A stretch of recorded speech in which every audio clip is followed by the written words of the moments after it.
Imagina un mundo donde el conocimiento no vuela, sino que gatea. Antes de Gutenberg, cada libro era un objeto sagrado, una pieza única esculpida a mano durante meses. La información no era un derecho, sino un privilegio exclusivo de muy pocos. En el silencio de los monasterios, los monjes copistas pasaban sus vidas inclinados sobre pergaminos. Cada letra era trazada con una devoción casi obsesiva. Era un trabajo lento, costoso y profundamente vulnerable al error humano. Un solo libro podía costar lo mismo que una granja o una casa señorial. Esta barrera económica levantó un muro invisible entre la élite intelectual y el resto de la población. Si no tenías oro, el saber permanecía bajo llave. La iglesia y la nobleza controlaban el flujo de lo que se escribía y lo que se leía. Al centralizar la producción de textos, decidían qué verdades eran aceptadas y cuáles debían ser olvidadas. El conocimiento era, ante todo, una herramienta de poder. La gran mayoría de la sociedad vivía en un estancamiento intelectual absoluto. Sin acceso a libros ni a ideas nuevas, las generaciones repetían los mismos patrones durante siglos. La innovación era un concepto extraño y, a veces, peligroso. La información era frágil, un incendio en una biblioteca significaba la pérdida definitiva de un saber irrecuperable. La historia se perdía en el tiempo, encerrada en estanterías inaccesibles para el hombre común. Pero el mundo estaba a punto de cambiar para siempre. Para entender la revolución que cambió la historia, debemos viajar a Maguncia, en el siglo XV. Allí encontramos a Johannes Gutenberg, un hombre obsesionado con una idea que parecía imposible. No era un erudito, sino un orfebre con una visión que trascendía su época. Gutenberg era un emprendedor nato, alguien que vivía al límite de sus recursos y su reputación. Su ambición no era simplemente crear libros, sino democratizar el conocimiento. Sabía que la copia manual era un cuello de botella que asfixiaba al progreso humano. El gran desafío era la velocidad. ¿Cómo producir cientos de copias idénticas sin pasar años con una pluma en la mano? La respuesta no estaba en los libros, sino en las bodegas de vino de su región natal. Gutenberg observó el funcionamiento de las prensas de uva, diseñadas para extraer el máximo jugo con una presión uniforme. Visualizó cómo ese mismo principio mecánico podía aplicarse al papel y la tinta. Fue un salto creativo audaz y revolucionario. Sin embargo, faltaba la pieza clave, los tipos móviles. Gutenberg fundió aleaciones de plomo, estaño y antimonio para crear letras individuales, duraderas y precisas. Podía combinarlas infinitas veces y luego reutilizarlas para nuevas páginas. La alquimia de Gutenberg unió la fuerza bruta de la prensa vitivinícola con la precisión microscópica de la orfebrería. Había nacido un sistema modular capaz de replicar la palabra escrita a una velocidad inaudita. El mundo estaba a punto de inundarse de ideas. Gutenberg no inventó la lectura, pero sí cambió para siempre cómo la consumimos. Su genialidad no fue un rayo de inspiración divina, sino una obsesión técnica. Decidió que la mano del copista era demasiado lenta y propensa al error. El corazón del invento fueron los tipos móviles, pequeñas piezas de una aleación de plomo, estaño y antimonio. Cada letra era un sello individual que podía reorganizarse infinitas veces. Fue el nacimiento de la producción en serie aplicada al pensamiento.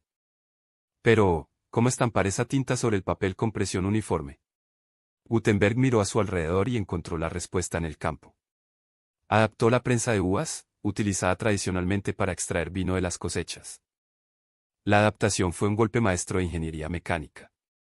El tornillo de madera, diseñado para aplastar uvas, se convirtió en el mecanismo perfecto para aplicar presión constante sobre el papel. La tinta se adhería al metal, creando una impresión nítida y exacta.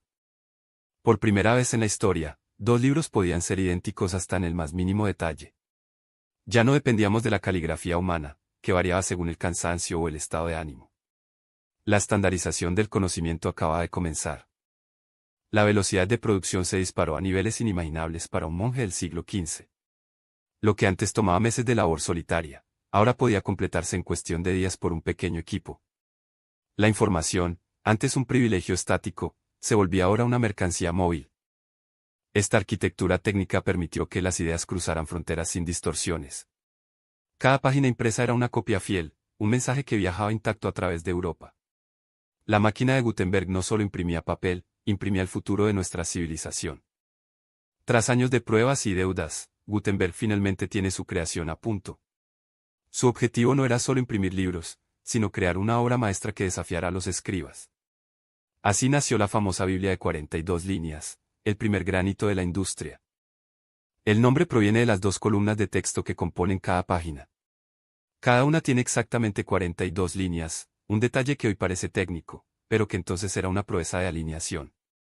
Era una demostración de poder, precisión y eficiencia mecánica. Para lograrlo, Gutenberg tuvo que fundir cientos de tipos de metal de forma idéntica. Cada letra debía encajar a la perfección para que el bloque de texto fuera sólido como una roca. Fue la primera vez en la historia que la uniformidad superó a la mano humana. Producir una sola Biblia requería miles de horas de trabajo y una inversión económica colosal. Sin embargo, comparado con los años que tardaba un monje copista, Gutenberg estaba ganando la carrera. La velocidad de producción acababa de multiplicarse exponencialmente. La belleza del resultado engañaba a muchos, las copias parecían escritas a mano por los mejores calígrafos. Gutenberg quería que su Biblia fuera aceptada por la élite religiosa sin reservas. La tecnología se disfrazaba de tradición para conquistar el mercado. Este proyecto fue, en esencia, la primera apuesta de capital riesgo de la historia moderna. Johann Fust, el prestamista, financió esta locura con la esperanza de un retorno masivo. Fue el bautizo de la imprenta como un negocio de alto riesgo y alta recompensa. La Biblia de 42 líneas no solo llevó la palabra de Dios a más personas, sino que estandarizó el latín escrito. Al imprimir cientos de copias idénticas, se fijaron reglas gramaticales y ortográficas que durarían siglos. El lenguaje comenzaba, por fin, a ser un activo universal. La imprenta no solo imprimía libros, imprimía una revolución. De repente, las ideas ya no estaban encerradas en monasterios aislados. La información comenzó a viajar a la velocidad de un caballo al galope. El caso más explosivo fue la Reforma Protestante de Lutero. Sus críticas a la Iglesia se convirtieron en panfletos que inundaron las calles de Alemania. Lo que antes era un debate local, ahora era un incendio europeo. Las autoridades intentaron frenar la marea, pero era tarde. Una vez que el papel salía de la prensa, no había forma de recogerlo. La censura comenzó a perder su batalla contra la tecnología. Esta democratización alcanzó también a la ciencia. Copérnico y otros visionarios pudieron publicar sus descubrimientos con precisión. Los esquemas y diagramas se copiaban exactamente, eliminando los errores de los escribas medievales. El conocimiento dejó de ser un privilegio de la élite y el clero. Por primera vez, un artesano podía leer los mismos textos que un noble. Las barreras geográficas se desmoronaron ante el poder de la tinta. Europa comenzó a compartir un lenguaje intelectual común. Las ideas circulaban, se discutían y, sobre todo, se cuestionaban. La imprenta no solo nos dio acceso a la información, nos enseñó a pensar por nosotros mismos. La imprenta no solo trajo conocimiento, también sembró un pánico absoluto entre las élites. Por primera vez, las ideas prohibidas podían viajar más rápido que los caballos. El control total sobre la verdad empezaba a resquebrajarse peligrosamente. Los monarcas y la Iglesia comprendieron que un pueblo que lee es un pueblo que cuestiona. La libertad de prensa se convirtió, en cuestión de años, en la mayor amenaza para el orden establecido. El miedo a lo desconocido se transformó en políticas de hierro. Así nació el Index Librorum Prohibitorum, la lista negra de la Iglesia Católica. Si tu libro aparecía ahí, eras un hereje; si lo leías, un conspirador. Fue el primer intento sistemático de censurar la información a escala masiva. No se trataba solo de prohibir textos, sino de quemar la disidencia en plazas públicas. El fuego no solo consumía papel, buscaba erradicar el pensamiento crítico que amenazaba el dogma. El miedo a la verdad se volvió humo y ceniza. Los estados respondieron implementando licencias reales obligatorias para cualquier imprenta. Si querías publicar algo, debías contar con el sello de aprobación del poder. La censura se volvió un trámite burocrático, una red diseñada para atrapar cualquier idea rebelde. Pero el efecto fue justo el contrario, lo prohibido se convirtió en lo más deseado. El mercado negro de libros floreció en sótanos y callejones oscuros de toda Europa. La censura, irónicamente, se convirtió en la mejor campaña de marketing para los autores proscritos. Esta fue la primera gran guerra de la información de la historia moderna. Mientras el poder intentaba cerrar las puertas, la imprenta las abría de par en par. La era de la desinformación y el control apenas estaba comenzando, y no había vuelta atrás. Gutenberg no solo creó una máquina, desató una reacción en cadena. Aquellos primeros caracteres de metal fueron los ancestros directos de los píxeles que hoy iluminan tu pantalla. La democratización del conocimiento comenzó con una prensa de madera y hoy es un flujo infinito de datos. La imprenta rompió las barreras del privilegio y el analfabetismo. Por primera vez, las ideas pudieron viajar más rápido que los hombres, creando una red invisible que conectó a toda Europa. Fue el primer prototipo de lo que hoy llamamos aldea global. La revolución científica y la ilustración no habrían sido posibles sin la capacidad de replicar hallazgos con exactitud. Cada libro impreso actuó como un servidor de datos físico, preservando la sabiduría humana para las generaciones futuras. El conocimiento dejó de ser efímero para volverse acumulativo. Al mirar hacia atrás, vemos que la prensa mecánica fue la madre de la opinión pública. Permitió que el ciudadano común cuestionara el poder y participara en el debate social. Sin esa chispa inicial, los cimientos de nuestras democracias modernas serían inexistentes. Hoy, la velocidad ha cambiado, pero el principio sigue siendo el mismo. Internet es simplemente una imprenta a la velocidad de la luz, donde cada usuario es un editor potencial.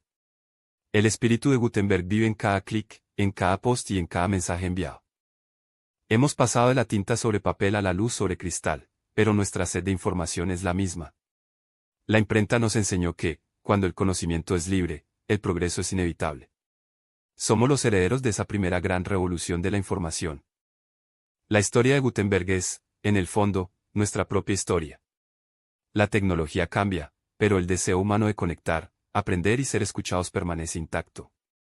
Gracias por acompañarnos en este viaje por la invención que cambió el destino de la humanidad.